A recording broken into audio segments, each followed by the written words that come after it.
প্রাক্তন একটা অমানুষ বাচ্চা। সম্প্রতি ছোট পর্দার অভিনেত্রী অহনা রহমান ব্যক্তিগত জীবনে টানাপোড়েনের কথা উল্লেখ করে ছবি অঙ্গনে ছেড়ে দেওয়ার কথা জানান। বহু সাক্ষাৎকারে নিজের প্রেম জীবন নিয়ে নানা তিক্ত অভিজ্ঞতাও শেয়ার করেছেন তিনি। টানা 7 মাস সম্পর্কে ছিলেন অভিনেতা শামীম হাসান সরকারের সঙ্গে। তাদের বিচ্ছেদের পরই বিভিন্ন সাক্ষাৎকারে প্রাক্তনকে নিয়ে নেতিবাচক মন্তব্য করতে দেখা যায় অহনাকে। অমানুষকে নিয়ে আমার কিছু বলার নেই, ও অমানুষ, মানুষের জাতের মধ্যে পড়ে না। যে কারণে নেটিজেনরাও মনে করতে শুরু করেন অভিনেত্রীর তীরের নিশানাতে রয়েছেন শামীম। বিষয়টি নিয়ে বেশ বিব্রতকর পরিস্থিতির মুখে পড়েন এই অভিনেতা। সম্প্রতি এক সংবাদ সম্মেলনে অহনা প্রসঙ্গ উঠলে শামীম জানান, প্রাক্তন বলতে অভিনেত্রী যার কথা বুঝিয়েছেন তিনি সেই ব্যক্তি নন। শুধু তাই নয়, শামীম দাবি করেন অহনা প্রাক্তন বলতে যার কথা দাবি করছেন তিনি হচ্ছেন বরবাদ সিনেমার পরিচালক মেহেদী হাসান হৃদয়। তিনি বলেন, অহনার সঙ্গে হৃদয়ের প্রায় 5 বছরের সম্পর্ক ছিল, যেখানে আমার সঙ্গে তার সম্পর্ক ছিল 7 মাস। অহনায় কিন্তু ডাবল টাইমিং করেছে।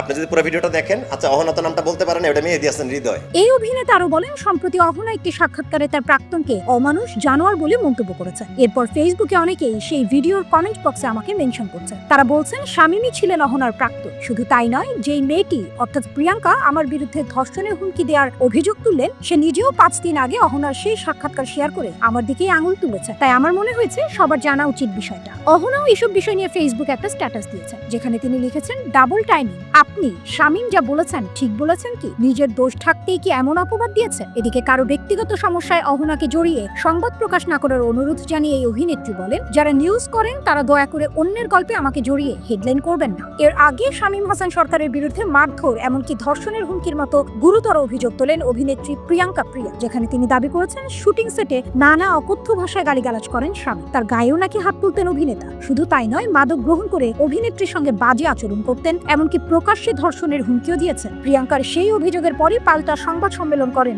শামীম হাসান সরকার, যেখানে নিজেকে নির্দোষ দাবি করেন তিনি। প্রিয়াঙ্কার অভিযোগের জবাবে শুটিং সেটের সিসিটিভি ফুটেজও চেক করে দেখতে বলেন অভিনেতা।